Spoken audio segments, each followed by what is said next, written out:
Bueno, amigos, adiós, Popo. quedamos aquí en la foto de la membrana. Como dijimos, existe dos tipos de transporte. Uno es transporte de difusión pasiva, el otro es transporte de difusión activa. ¿Ya? El transporte pasivo se va a dividir en difusión simple y difusión facilitada. Y la gran diferencia que tiene es que el transporte activo sí necesita energía, en cambio el pasivo no. ¿Ya? Entonces, como dijimos, tenemos una membrana química, la cual solo deja pasar sustancias liposolubles. Entonces, esta membrana química tiene poros, entonces, por estos poros pequeños van a pasar sustancias liposolubles, como oxígeno, CO2, anestésico y alcohol. El agua no pasa por esta membrana bilipídica.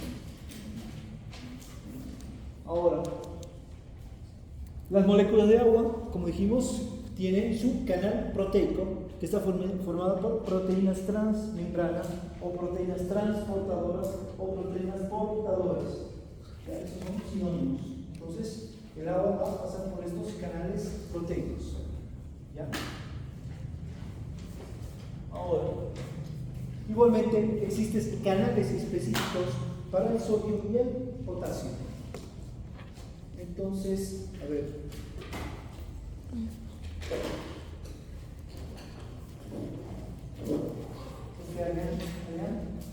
Andrea. ¿Qué diferencia había entre los canales proteicos para el sodio y del potasio? ¿Cuál tenía carga negativa? ¿Ya? ¿Y por qué tenía carga negativa? Porque en sí, así como que atraía, no, porque en sí la célula tiene carga negativa y atraía el sodio. El sodio al entrar como que abría las compuertas del potasio, porque las compuertas del potasio no tienen ninguna carga. ¿Ya? ¿Usted qué dice? Sí, ¿Cómo se llama? Adina. Sí, el sodio entraba porque el canal tenía carga negativa, entraba y abría las puertas para que pueda pasar el potasio. ¿Qué dice ahora? ¿Cuál? La del sodio. ¿Cómo así? La del sodio es el sodio se encuentra en la cantidad Extracelular. celular y es con carga negativa.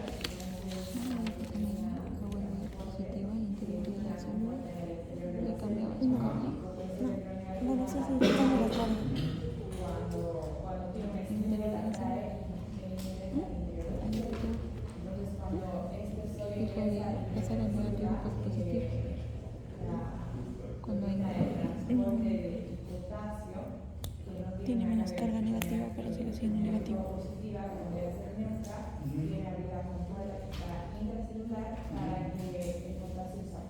Perfecto. Entonces, como dice su compañera, tiene que haber un estímulo y cuando abrir la compuerta externa de sodio. Como el canal proteico tiene cargas negativas, va a atraer al sodio extracelular. ¿Por qué? Porque se encuentra el mayor porcentaje en el espacio extracelular. Entonces, al ingresar el sodio al interior de la célula, va a cambiar las cargas eléctricas al interior, la va a hacer positiva y por lo tanto, ¿qué produce esto? Que se abra la compuerta del interior del potasio para que este potasio salga fuera de la célula. Entonces, tenemos que saber que siempre que va a ingresar sodio dentro de la célula, va a salir potasio. También hablamos de una compuerta química o ligando. Vean. Aquí hicimos referencia en la anterior clase a la compuerta química ligando. ¿Quién está involucrado aquí?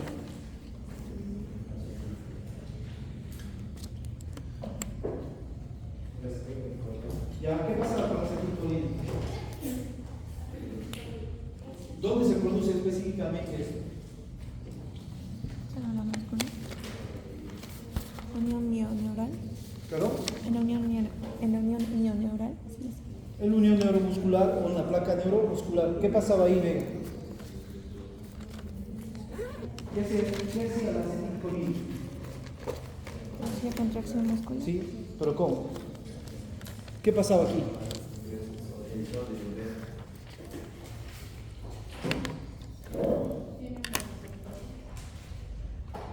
Como vemos aquí tengo un canal proteico. Este sería el espacio sináptico, porque aquí estaría la neurona postsináptica y aquí el músculo. Entonces estos receptores se encuentran en la membrana celular del músculo. Entonces cuando hay un estímulo sobre esta neurona postsináptica, va a vertir vesículas de acetilcolina al espacio sináptico. ¿Ya? Entonces, esta acetilcolina tiene receptores específicos en estos canales proteicos de la membrana celular del músculo. Y cuando estimula estos canales, estos receptores, hace que los canales proteicos se abran para el sodio. Entonces, el sodio, al ingresar dentro de la fibra muscular estriada esquelética, va a producir una despolarización. ¿Ya?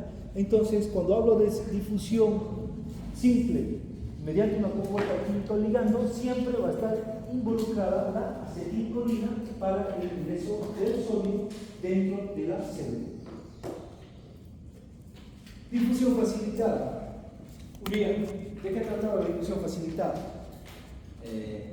¿Cómo ingresa la glucosa dentro de la célula? Ya. Ya. ¿Qué pasaba aquí? En la difusión facilitada la produce la insulina. Ya. Ingresa la glucosa al canal proteico. Ya. ¿Y qué pasa aquí?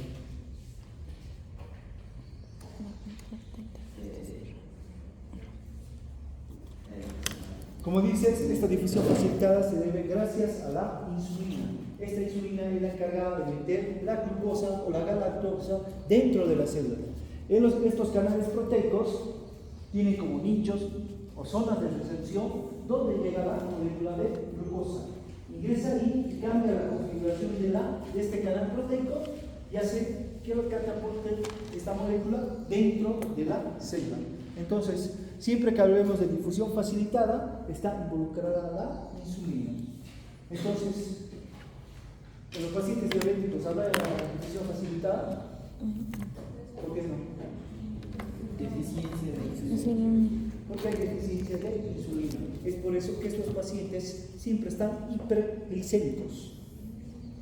El azúcar está aumentada en sangre. También vimos estos factores que afectan la tasa de difusión, como vimos la permeabilidad, que es la capacidad de la célula para el ingreso de moléculas, ya sea en mayor o menor concentración. Y ya vimos también esto, que se debía al espesor de la membrana, la liposolubilidad, el peso molecular, la temperatura y el número de conductos proteicos. Dependiendo de estos factores, depende la permeabilidad. Igualmente vimos lo que es el coeficiente de difusión, donde dice que el coeficiente de difusión es la permeabilidad por la superficie total de la membrana celular. ¿Ya? Entonces, esta es la fórmula para sacar el coeficiente de difusión. La diferencia de concentración a través de una membrana. Coro, ¿qué decía esta? ¿De qué trata el coeficiente de difusión? Pero la diferencia de concentración de una membrana.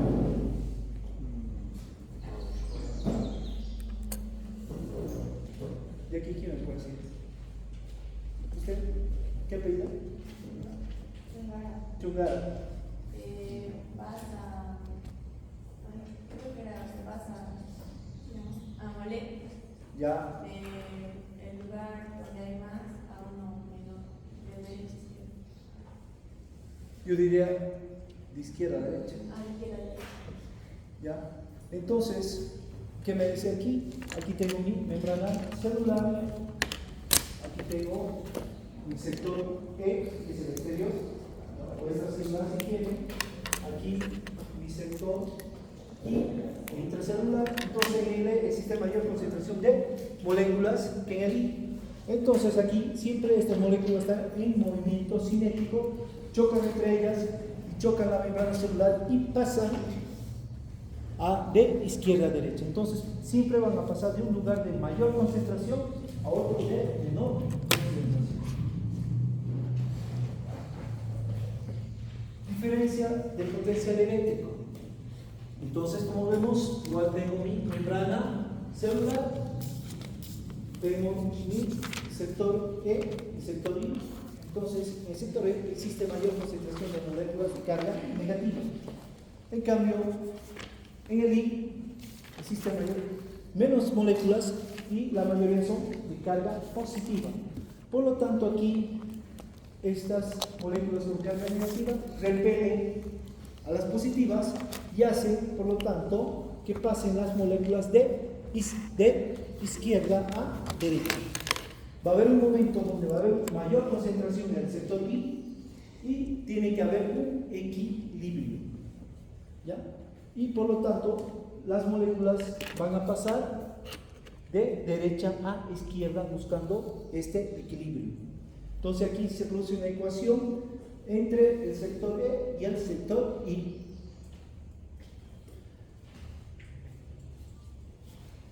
Diferencia de presiones a través de la membrana. Igual tengo, por decir, un sector 1, un sector 2 o externo interno. ¿Qué pasa aquí? Existe, pone el mismo ejemplo, un pistón donde genera presión para que las moléculas choquen entre sí y pasen de izquierda a derecha. Entonces, por la presión que existe en el sector 1, las moléculas van a pasar al sector 2. Por lo tanto, pasan de un lugar de menor presión a un lugar de menor presión. ¿Cuál era el ejemplo del oxígeno que damos? Los alveolos de los capilares. A torrente sanguíneo específicamente no.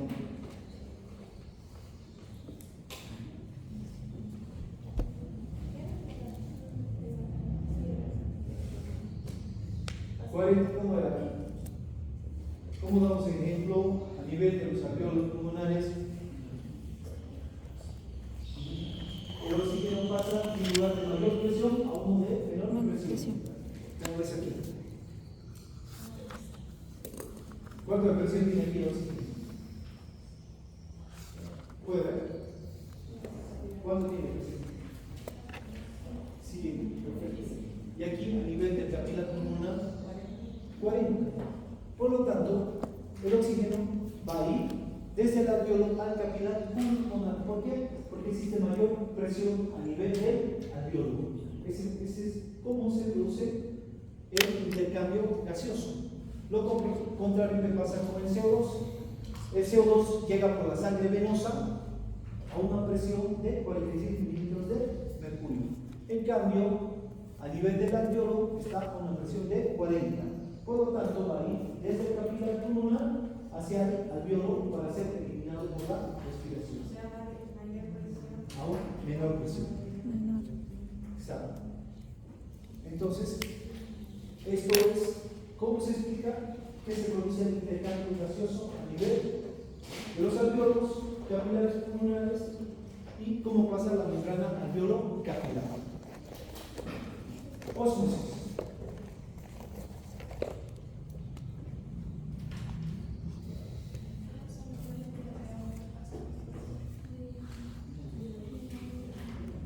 De mayor concentración. ¿Cuál sería el concepto de ósmosis? ¿Cómo explicamos ahora? ¿Para qué debe ser? Doctor. Da para las moléculas de agua. Entonces, es un fenómeno, a ver usted. Se podría decir que es un fenómeno en el que pasa de una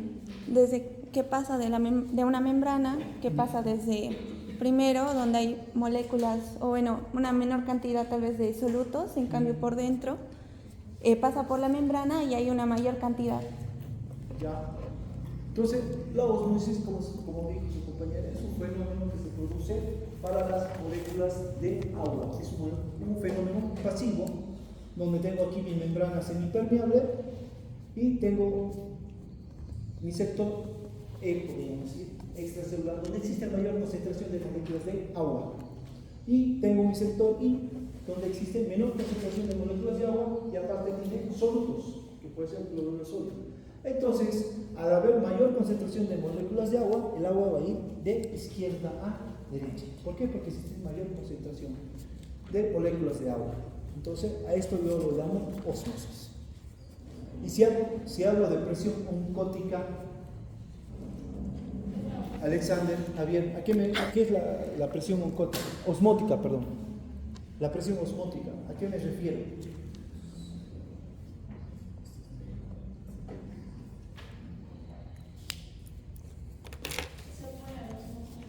Es la presión que se opone a la ósmosis. Entonces, tengo aquí mayor moléculas de agua que tienen que ir de un lugar de mayor concentración a uno de menor concentración.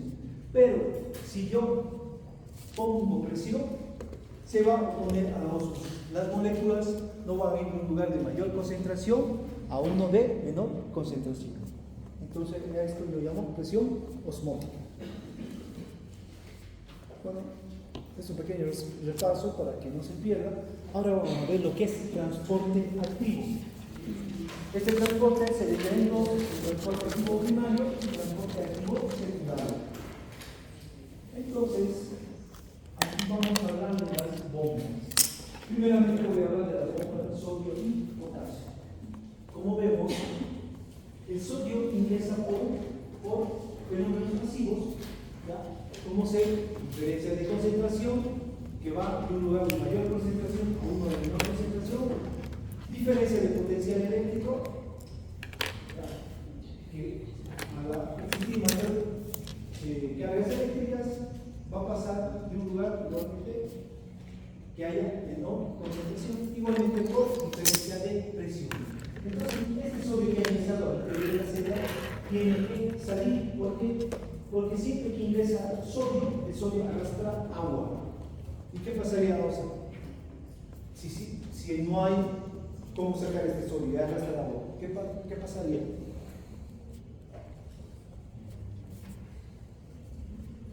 Es lo que pasa, por ejemplo, ¿perdón?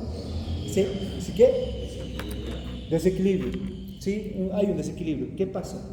Por ejemplo, cuando los médicos no se dan cuenta y colocan soluciones hipoosmolares, cambian la osmolaridad y hace que ingrese más sodio al interior de la célula y entonces arrastra agua. ¿Qué pasa aquí? ¿Perdón? ¿Dónde? ¿Está bien? En la célula. Entonces la célula se comienza a hinchar. Entonces necesitamos sacar este sodio que está ingresando, porque si la célula se comienza a llenar de agua, esta puede llegar a reventar. Entonces, esto se lo logra gracias a la bomba de sodio y potasio. Esta bomba de sodio y potasio, como vemos aquí, tiene una subunidad beta y una subunidad alfa. Como vemos en el dibujo, la subunidad beta es más pequeña, más o menos tiene un peso molecular de 55. En cambio, esta subunidad alfa tiene un peso, pero esta de 55.000 y la subunidad alfa de 100.000. Entonces, por lo tanto, es más grande. Entonces, ¿qué pasa aquí? Una vez que el sodio es ingresado y ahí está en el interior de la célula, entonces, como saben, el espacio intracelular se vuelve positivo. Y aquí, esta subunidad alfa, como vemos aquí, tiene sitios de recepción. Tiene un sitio de recepción para el sodio, donde van a entrar 3 moléculas de sodio. Y como ustedes saben, cuando el sodio ingresa, el potasio sale, se hace extracelular. Entonces, esta subunidad alfa tiene otro sitio de recepción en el exterior para el potasio. Y ahí van 2 moléculas de potasio. Y aparte, tenemos a la enzima ATPasa. ¿Qué hace esta enzima ATPasa? Va a desdoblar el ATP en ADP, creando enlaces fosfóricos, generando energía. Entonces, al generar Energía hace que cambie la configuración de esta proteína, de esta subunidad alfa, y hace que salgan 3 sodios al exterior e ingresen 2 potasios al interior de la célula. A esto se lo llama bomba de sodio y potasio. Entonces, para que el sodio que ha ingresado dentro de la célula necesita energía para salir fuera de la célula. Este ATP por quién es generado por las mitocondrias. Es por eso que es importante que las mitocondrias estén generando energía. ¿Por qué? Porque esta proteína funciona con ATP. ¿Ya? ¿Alguna duda sobre la bomba de sodio y potasio? Fácil, ¿no? Entonces, ¿cuáles son las funciones de la bomba de sodio y potasio? Uno es controlar el volumen de las células. Como dijimos, si el sodio ingresa dentro de la célula, arrastra agua y hace que la célula se hinche. Y si no existe esta bomba de sodio y potasio, la célula llegaría a explotar por la cantidad de agua que puede entrar. Participa también como bomba electrógena. Entonces, como sabemos, como en el sitio de recepción en el interior de la célula hay 3 sodios y en el exterior 2 potasios y hay ese intercambio, al salir el sodio fuera de la célula crea una electronegatividad dentro de la célula. ¿Ya? Esta electronegatividad hace que la célula se vuelva más negativa. Entonces, por eso se dice que participa en la bomba electrógena. ¿Ya?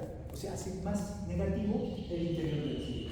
¿Por qué? Porque al salir el sodio quedan los aniones, los aminoácidos que te dan esa electronegatividad.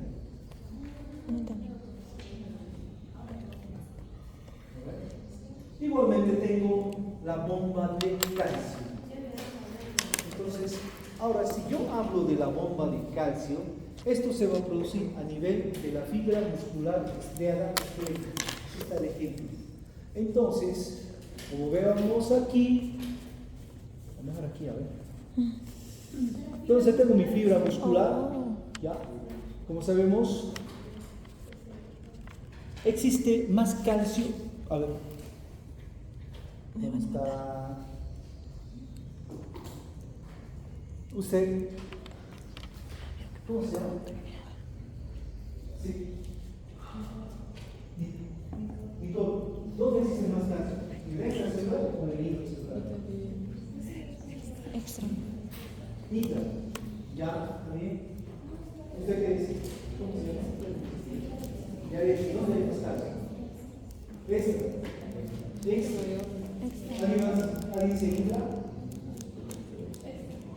Existe más calcio extracelular. Por eso es la ¿Pero por qué? Sí, porque lo va a ver toda la vida. Siempre que fijar ionogramas se tiene que fijar esto, donde hay más sodio y más potasio. Entonces, como vemos, el calcio es extracelular. ¿Sí? Entonces, ¿qué vamos a decir? Que para que se produzca la contracción muscular necesitamos del calcio extracelular.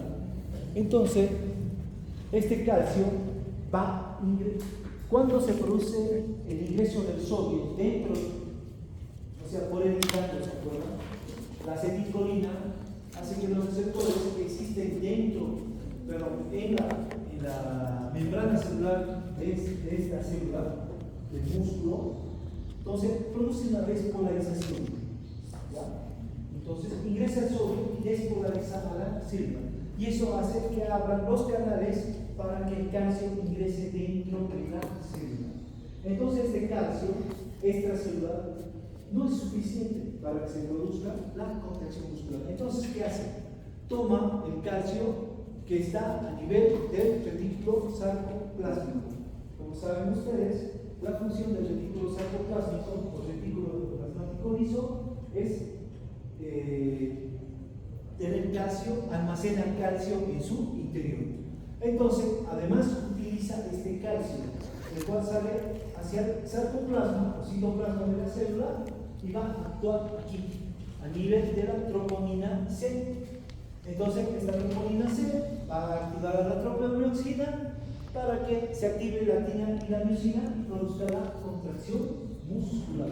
Entonces, gracias a este calcio que ha ingresado del exterior, del espacio extracelular y intracelular, es el retículo sarcoplámico ha volteado calcio, entonces se va a producir la contracción muscular. ¿Ya? Entonces, una vez que se ha producido la contracción muscular, este calcio tiene que salir fuera de la célula. ¿Ya? Porque si no sale, se va a producir una contracción prolongada a nivel de llegar a la tetanización. ¿Ya? Entonces, tiene que salir este calcio.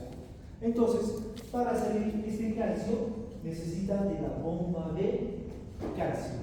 Entonces, esta bomba de calcio, ¿qué va a hacer? Necesita ATP. Sí, necesita ATP. Entonces, la enzima ATPasa va a desdoblar el ATP en ADP, cambia la configuración del canal proteico y expulsa el calcio fuera de la célula. Sale este calcio.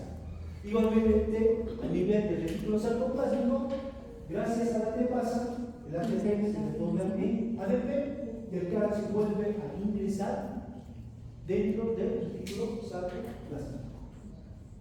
Entonces, cuando hablo de bomba de calcio, es para que el calcio del interior de la célula salga al espacio extracelular y nuevamente sea bombeado dentro del retículo sarcoplasmático.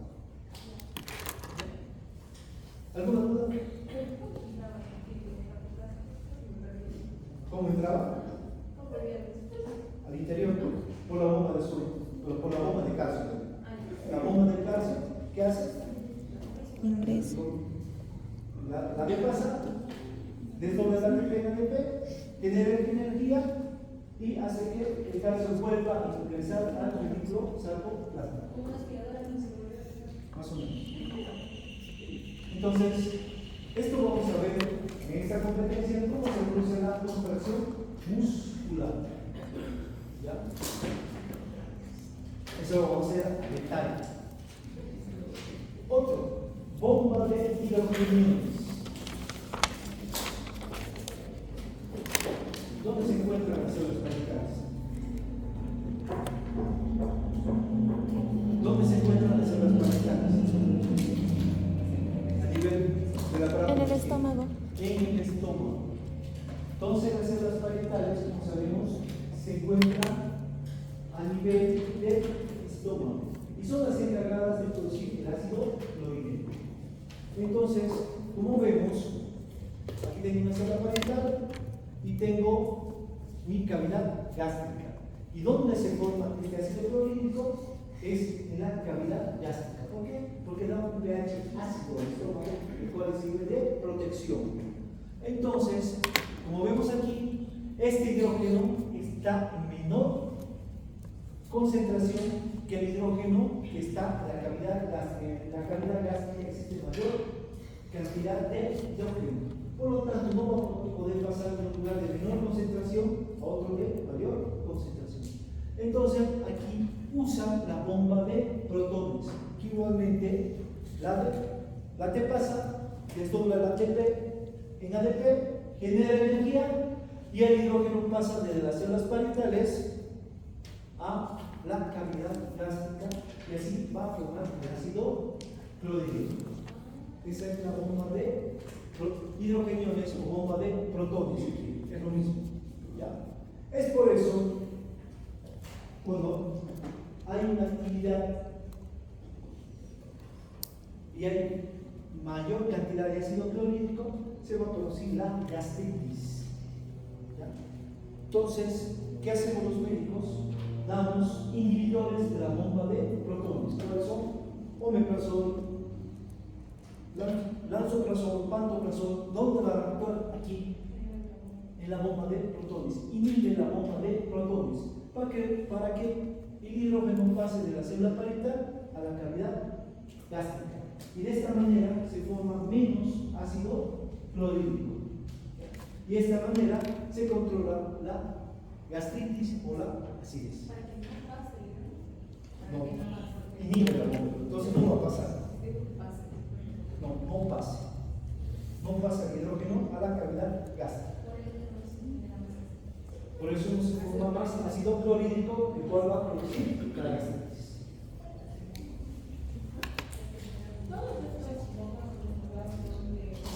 Transporte activo primario. Entonces, cuando yo le pregunté el transporte activo primario, estoy hablando de la bomba de sodio y potasio, de la bomba de calcio y la bomba de protones o la bomba de hidrogenados. Esto es transporte activo primario.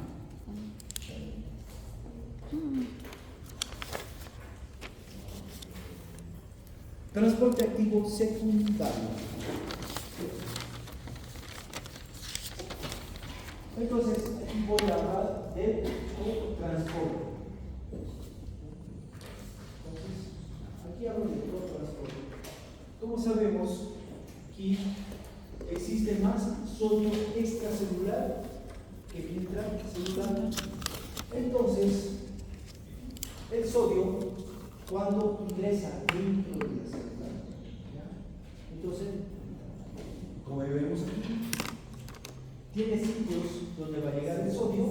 Entonces, el sodio pasa de un lugar de mayor concentración a uno de menor concentración. Va a pasar del extracelular al intracelular. Y al producir esto, produce energía. Entonces, ¿qué hace? Arrastra la glucosa. Aquí tiene sugar, esa es la glucosa. Entonces, gracias al ingreso del sodio de mayor concentración a menor concentración, igualmente me va a introducir la glucosa. ¿Ya? Entonces, esto es el cotransporte. La glucosa utiliza el sodio para ingresar dentro de la célula. Es por eso, por ejemplo, cuando hay un niño que está deshidratado y aparte tiene hipoglicemia, siempre los sobres de deshidratación oral traen sodio, cloruro de sodio y glucosa. ¿Por qué? Porque este sodio, al ingresar, va a meter la glucosa. ¿Cómo lo hace? Mediante el cotransporte. Entonces, gracias al cotransporte, el sodio pasa de un lugar de mayor concentración a uno de menor concentración, y a la vez esa energía generada hace que ingrese la glucosa dentro de la célula. Ahora, el contratransporte es muy diferente. No hay, la mayoría confunde cotransporte con contratransporte. El cotransporte es sodio con glucosa. En cambio, en el contratransporte es sodio con calcio. Como sabemos, el sodio igual es más extracelular que intracelular. Entonces pasa de un lugar de mayor concentración a uno de menor concentración. Entonces, este sodio que está ingresando, por diferencia de concentración, igual va a generar energía. Y al producir energía, hace que el calcio que está intracelular salga de la célula. Entonces sale del intracelular al extracelular. Entonces, a esto yo lo llamo contratransporte. No, contratransporte es sodio y calcio. Sodio y calcio. Para el potasio, la bomba de sodio y potasio. Este transporte activo. Este transporte activo se especifica. Dice que por diferencia de concentración ingresa el sodio, genera energía y saca las moléculas de calcio. ¿Ya?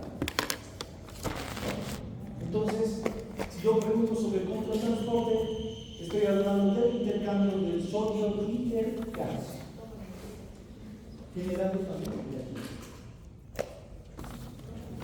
Transporte a través de las membranas.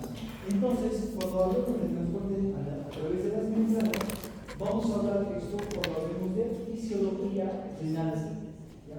Entonces, todo lo que hemos visto ahora lo vamos a ver en fisiología renal. Entonces, aquí tengo mi célula, ¿ya?, que se encuentra a nivel del tubo contorneado proximal. ¿Qué características tiene? Aquí está la luz del túbulo renal, tiene un borde de cepillo, entonces este va a ser el borde luminal. Tiene un borde basal, el cual está en contacto con la membrana basal. ¿Ya?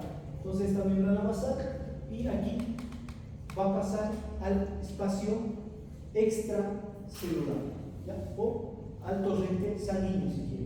Es de esta manera como se absorbe cuando se produce el ultrafiltrado de la orina.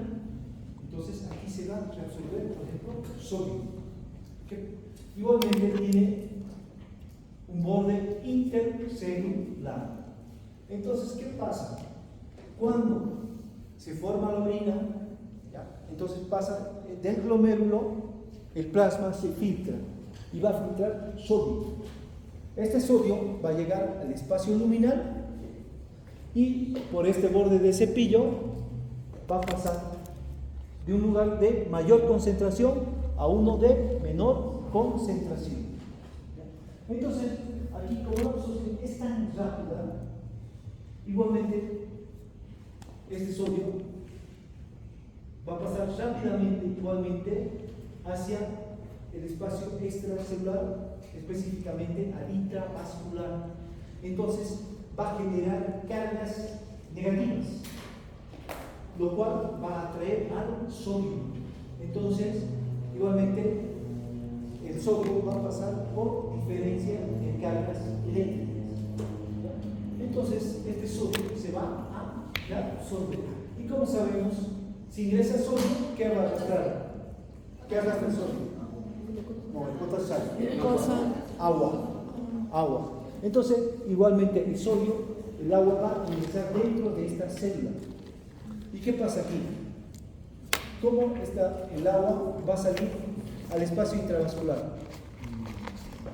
¿Cómo sale? ¿Qué fenómeno hace que el agua pase de un lugar de menor concentración, de mayor concentración, a uno de menor concentración? Ósmosis. Como vemos aquí, gracias a la ósmosis, el agua se va a reabsorber. Entonces, aquí está la orina, entonces aquí estoy recuperando sodio, estoy recuperando agua. Igualmente, no lo tengo aquí, pasa, cuando se ultrafiltra el plasma, igual va a haber cloro. ¿El cloro qué carga negativa tiene? ¿Positiva o negativa? Negativa. Negativa. Entonces, si tiene carga eléctrica negativa, igualmente va a ser arrastrado por el sodio, porque el sodio tiene carga positiva. Entonces va a arrastrar cloro. Igualmente, entonces el cloro va a ser reabsorbido a este nivel. ¿Ya? Entonces, todos los fenómenos que estamos explicando se van a explicar a nivel de los tubos contorneados en el riñón. Igualmente, cuando veamos fisiología digestiva, todos estos fenómenos de cómo se reabsorbe sodio, cloro, agua, todos estos fenómenos son lo mismo. ¿Ya? Entonces, yo directamente, cuando estemos hablando de fisiología renal digestiva, entonces ustedes ya saben cómo se reabsorbe sodio, cómo se reabsorbe agua, cuáles son los fenómenos involucrados. ¿Alguna duda? Yo sé que ahorita lo ven complicado, un poquito, porque hay varios, pero si ustedes aprenden cómo ingresa el sodio, cómo sale Le el pregunto potasio, esto después. la difusión quiénes están involucrados, y necesita sodio, potasio, agua. Esos son los que están involucrados. Después, difusión facilitada, 15 involucrados, difusión facilitada. La difusión facilitada, 15 involucrados. Bomba sodio potasio. Bomba sodio potasio. ¿Qué dijo? ¿Qué están hablando? Facilitada es bomba. Ah. No, igual. Ah, la facilitada. El bomba de sodio y potasio es transporte activo primario. Ah, ¿Quién está involucrado en difusión facilitada? la insulina. La Insulina la para el paso insulina. de glucosa y la lactosa. Ahora, si hablo de puerta química o ligando, la Colina. sodio anterior de la célula muscular. Ahora, si hablo de transporte activo, hay un primario y secundario. Primario, ¿quién está? El calcio y hidrogenias. Hidrogeniasa. ¿Qué hora es? Bomba de protón. What time is it? 18. Protones y hidrógeno. Bomba de protones o bomba de hidrógeno, lo mismo. Ah, falta. Está bien. Sentémonos acá. Sentémonos acá a menudo.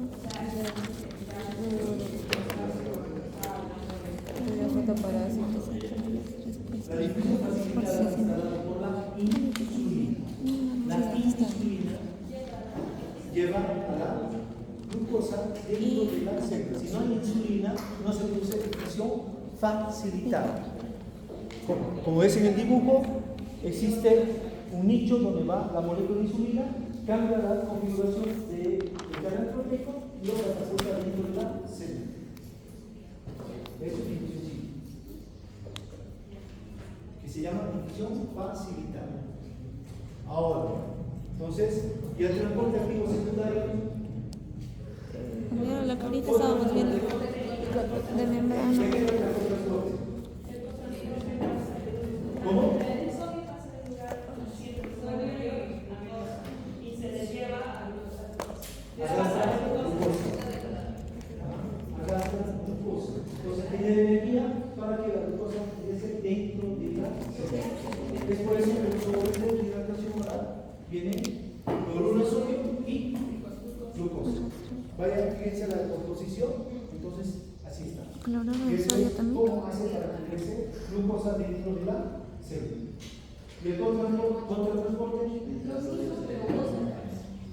Está involucrado en Una el cosa. sodio y el calcio. Entonces, está sencillo.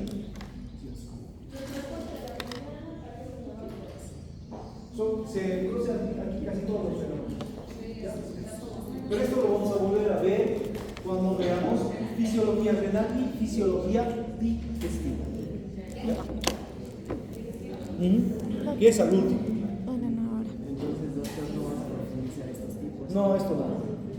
Que sepan, difusión simple, difusión facilitada, transporte activo primario, transporte activo secundario, ahí sufrí con el tema. Pero tienen que saber los conceptos y no confundir. ¿Quién está involucrado en cuál? Digo, simple facilitada transporte. Así fácil. Es un micrófono. ¿Ya? Pero aquí estamos asumiendo para que ustedes puedan entender. ¿Qué son? Entonces, sabiendo todo esto, y creo que han entendido, van a poder entender esta segunda parte. ¿Ya? Potencial. Que hablamos de potencial de membrana y los potenciales de acción. ¿Ya? Entonces, vamos a tener un potencial de membrana en reposo. Quiero hablar de un potencial de membrana en reposo. Y cuando hablo de potenciales de membrana, esto se lo mide en voltios. Pero Milivoltios. cuando hablamos de células, Milivoltios. la unidad de medida va a ser milivoltios.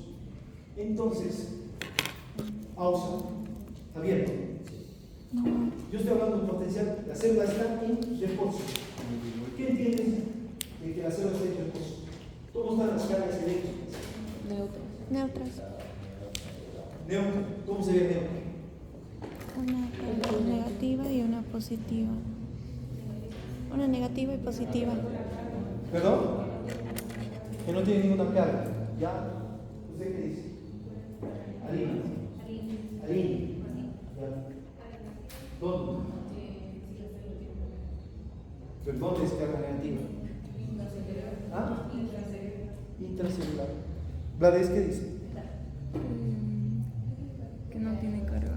¿Mm? Que no tiene carga. ¿Cómo te llamas? Luciana. Luciana. Que no tiene carga. que no tiene cargas. Chumara, ¿cuál es tu nombre? Natalia, ¿qué dices? Tiene membrana, potencial de membrana en reposo. En la membrana.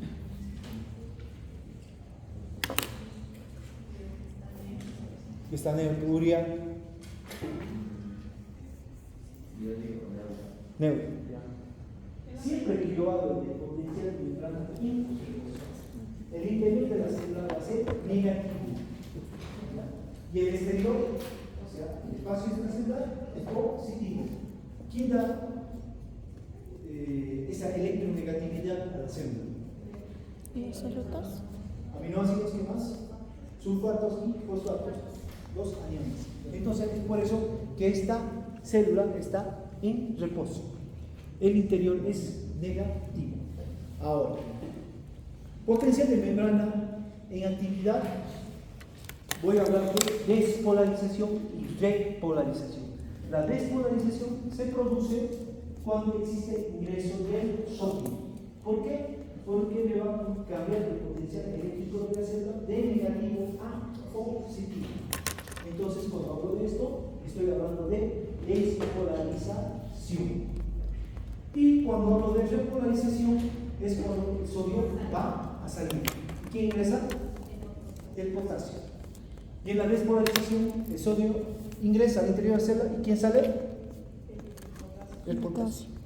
Entonces, ahora yo voy a hablar de despolarización y ustedes ya tienen que pensar que estoy hablando de despolarización y el sodio está ingresando dentro de la célula y está saliendo del potasio. Y en la repolarización sale el sodio a esta célula e ingresa el potasio. Entonces, ¿quién está implicado en la repolarización? Bombas sodio potasio. Ya, Bombas sodio potasio. pero ¿cómo hace para que salga? Con la bomba de sodio y potasio. Entonces, vamos a decir que la célula de reposo está neutralizada. ¿Por qué? Porque en el extracelular va a ser positivo y a nivel intracelular, en el citoplasma, va a ser negativa. Entonces,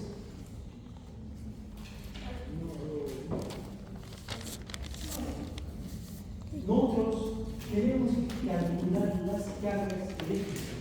¿Y cómo lo hacemos? Lo hacemos mediante el potencial de membrana de reposo por difusión, el potencial de membrana por conducto de fuga y el potencial de membrana de reposo por electrocondensación. Entonces, mediante esto, yo voy a calcular las cargas eléctricas, o sea, qué tan positivo, qué tan negativo de la célula según los electrolitos involucrados. Entonces, en esta parte de su libro existe una serie de fórmulas matemáticas de cómo hacen este cálculo. Entonces, Potencial de Goldman.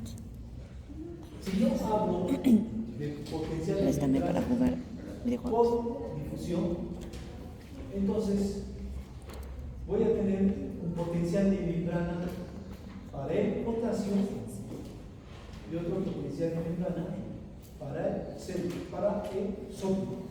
Entonces, estos estudios se han hecho en las células nerviosas, fibras nerviosas. Entonces, ¿qué me dice aquí? ¿Ya? Entonces, como vemos aquí, el potasio, cuando existe la despolarización, sale fuera de las células, como vemos aquí. ¿Ya? Está saliendo fuera de la célula, del intracelular o extracelular. Porque el potasio es más intracelular. Entonces, tiene sus canales específicos para salir el potasio.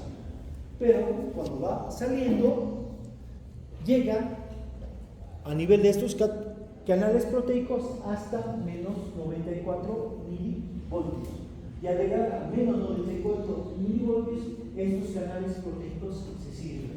No dejan que ni salga ni que ingrese potasio. Lo mismo pasa con el sodio.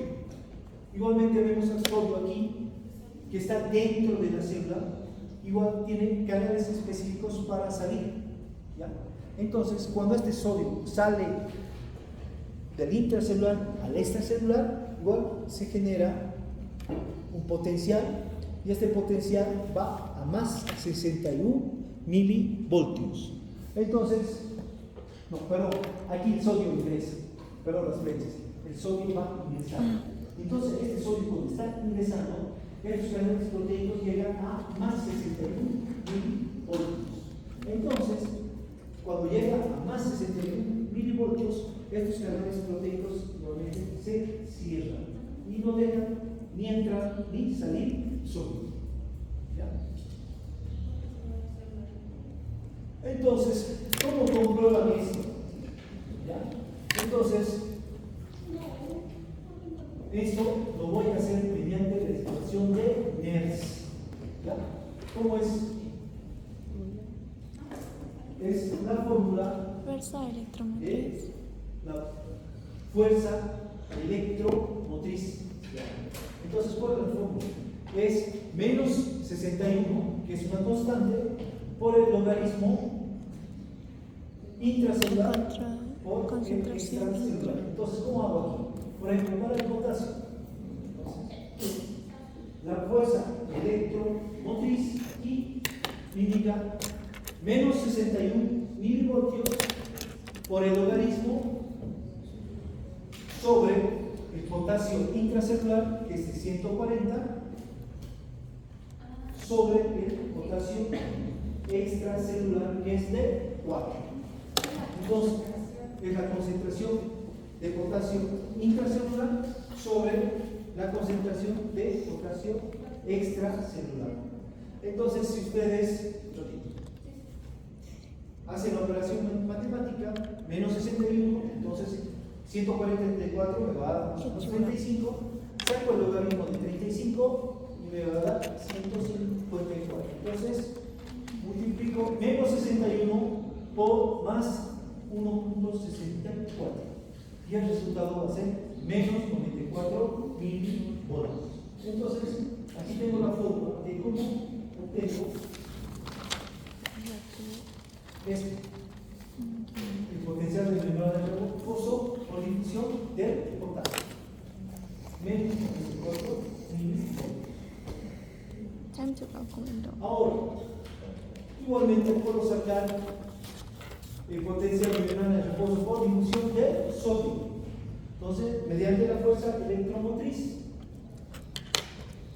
menos 61 por el logaritmo de la concentración de sodio intracelular sobre la concentración de sodio extracelular. Entonces, ¿cómo?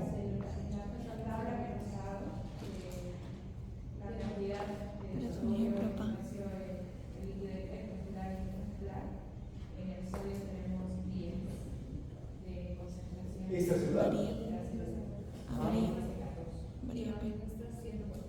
Pero estos son valores, no son constantes, no son 140 así clavados, siempre hay parámetros. El sodio normal en el extracelular es de 135 a 145. El límite inferior es 135, el superior es 145. Si subo más de 145, estoy hablando de una hipernatremia. Si bajo de 135, estoy hablando de una hiponatremia. Yo le he puesto 140 porque para no confundirnos todavía. ¿Ya? Entonces, estos autores han utilizado 140 porque es intermedio, igualmente 14. ¿Ya? Entonces, han obtenido mediante esto menos 61, 14 entre 140 me da 0,1. Entonces, el logaritmo de 0,1 es menos 61, menos 1, perdón. Entonces, multiplico menos 61 por menos 1 me da más 61 milivoltios.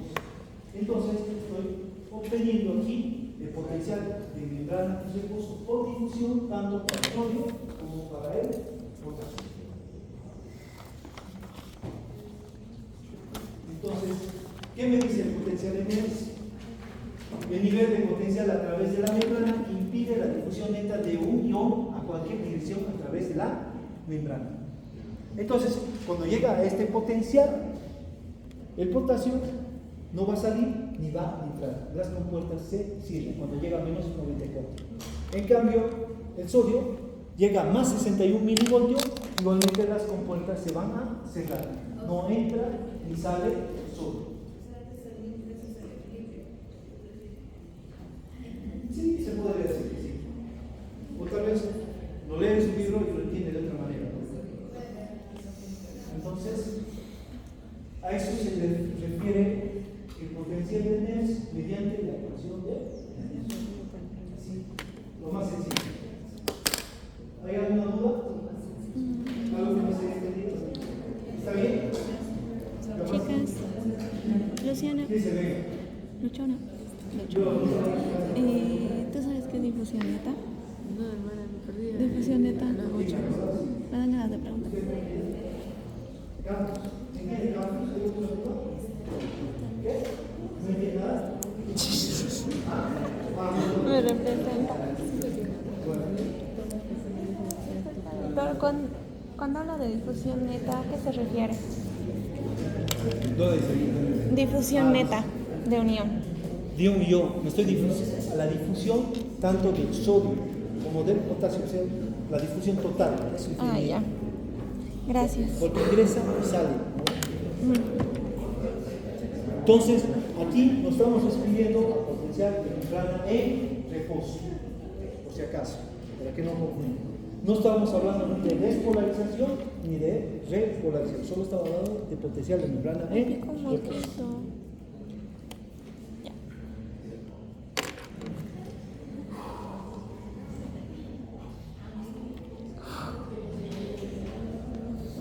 Como vemos, la De Goldman. anterior ecuación era solo aviones monovalentes. Se involucra el sodio y el potasio. Pero tengo aquí la ecuación de Goodman, la cual se utiliza para calcular el potencial de difusión cuando la membrana es permeable a varios iones. Entonces, ¿qué iones van a estar involucrados aquí? El sodio, el potasio y el cloro. Entonces aquí vemos una fórmula matemática, entonces igual involucrada la fuerza electromotriz. Entonces, cuando hablo de fuerza electromotriz, ¿ya? Aquí juega un papel las cargas eléctricas. Entonces, mediante esta fuerza electromotriz es que se da el movimiento de las partículas por diferencia de carga eléctrica. Entonces, como vemos aquí, donde tengo menos 61, que es una constante, por el logaritmo de la concentración de sodio intracelular, ¿ya? Por la permeabilidad del sodio, la concentración del potasio intracelular por la permeabilidad del potasio, la concentración del cloro intracelular por la permeabilidad del cloro. Eso lo tiene en su libro. Igualmente tengo aquí, el cal sobre la concentración de sodio extracelular por la permeabilidad del sodio, por la concentración de potasio extracelular por la permeabilidad del potasio, la concentración de cloro extracelular por la permeabilidad del cloro. Entonces, si ustedes despejan todo esto, hacen la fórmula matemática, le va a dar un potencial de membrana de menos 86. Caca. Pero yo no voy a tomar la yo no estoy llevando matemáticas. A mí no me gusta. Aparte, no tengo práctica de matemáticas. ¿Qué dijo? Ah, práctica no. ¿Cómo va a llevar esto? Pero, ¿qué dijo de prácticas? Porque Cita da un potencial de membrana Del calculado SANS. de menos 86 milivoltios. Involucra, están involucrados aquí el sodio, el potasio y el cloro. Entonces, me van a dar un potencial de membrana de menos 86. ¿Ya? Entonces aquí va a participar con dos iones positivos univalentes como es el sodio y el potasio, y un ion negativo univalente que es el cloro. Entonces este es el concepto de la ecuación de Goodman, Hopkins y Katz. Entonces aquí el potencial de membrana es de menos 6 milivolts, muy diferente al potencial de membrana de fusión del sodio y del potasio cuando son solo calculados para la luz.